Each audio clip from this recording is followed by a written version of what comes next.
hands-off daw si Philippine Olympic Committee President Abraham Bambol Tolentino sa turmoil within the Philippine National Volleyball Federation. Yan po ang agenda report ni Sheila Salaysay. Hindi matapos-tapos ang kontrobersiya sa paligid ni Philippine National Volleyball Federation President at FIVB Executive Tad Zozara.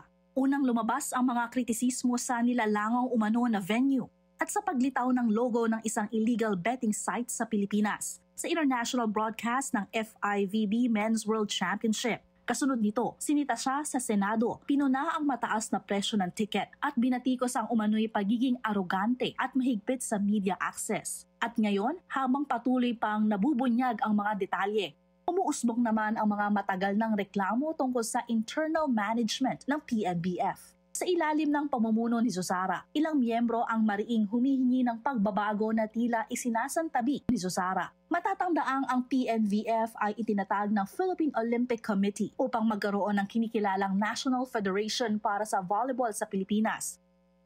We see to it na everything is in order.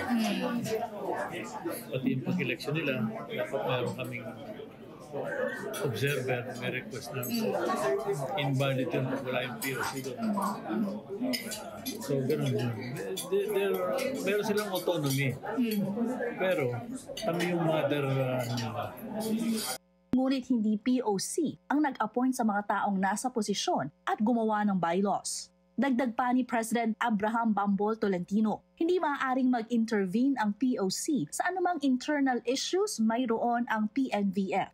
Sa kabila ng mataas na posisyon ni Zozara sa international volleyball, patuloy ang pressure na ayusin ang mga internal issues na umanong nagiging hadlang sa tunay na pag-unlad ng sport sa bansa.